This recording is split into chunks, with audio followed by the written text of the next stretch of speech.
No long intro. I'll just start.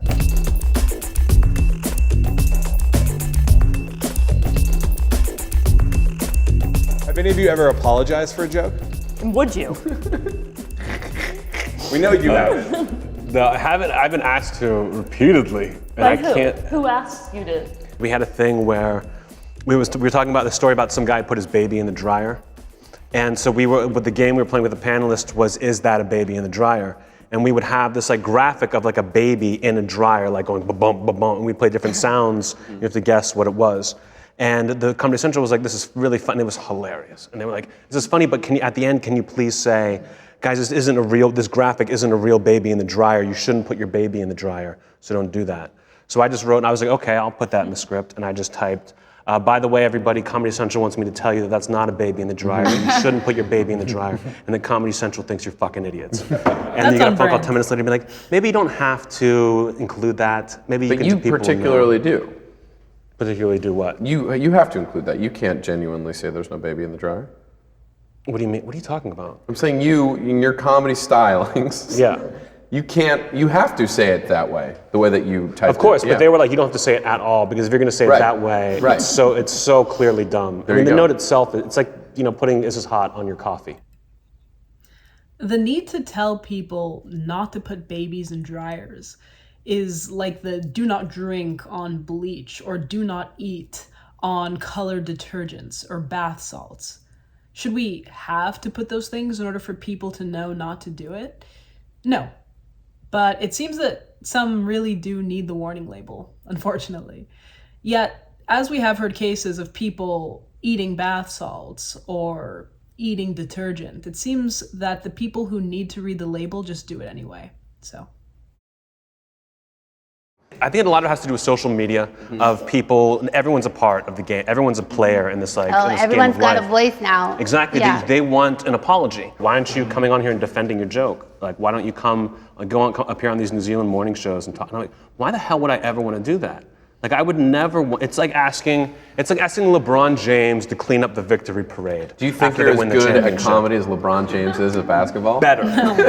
Maybe in a couple years when LeBron's had some time to work out some kinks. Right. You know what I mean? Put it But I together. wouldn't put myself at that level. Yeah. I know people they want an apology for them. It's like if someone says a mean tweet to you, they just kind of want you to like acknowledge their existence, and then that's the victory. Right. So people keep asking for an apology or explain your joke, which why? Why ever defend or explain anything? I thought this was going to be a comedy bit, but okay. This was a subscriber request. Thank you for that. Interesting conclusion, and for the most part, I agree with him. If you stand by what you said, a joke, a statement, what have you, you're not contractually obligated by the game of life to apologize to any offended stranger on social media or elsewhere. Sure, one can frame that it's in someone's best interest to apologize for clarity or public perception, which could be important if your occupation is a comedian, where arguably you need the audience on your side in order to continue buying tickets and going to your shows, etc. We have also seen unapologetic comedians who do just as well, however. But I said I agree for the most part, because if you're actually sorry and you said something that you didn't mean or didn't think through, then by all means apologize if that's how you feel. But we see a lot of contrived, "I'm sorry I was caught" apologies when they're forced. And I think an apology when your back is up against the wall doesn't read as sincere most of the time. And then you may find yourself in a situation where you're in a spiral of apologies as you go on tour defending yourself.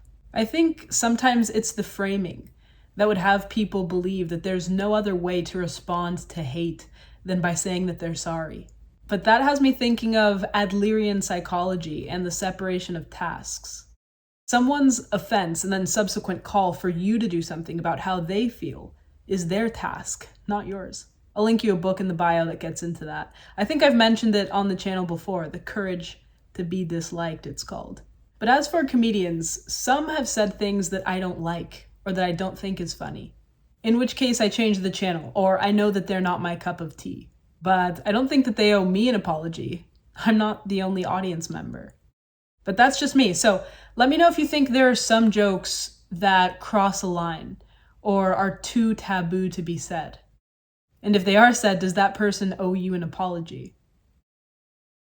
I think if you continuously bend the knee to the whims of the crowd, you won't stand for anything. Anyway, Anthony Jeselnik. He has some pretty dark humor. If you're into any of his bits or specials, please link them down below. Or just videos about anything. I'm pretty open. That's all I have to say. So don't eat detergent. Thank you for watching with me. Catch you next time.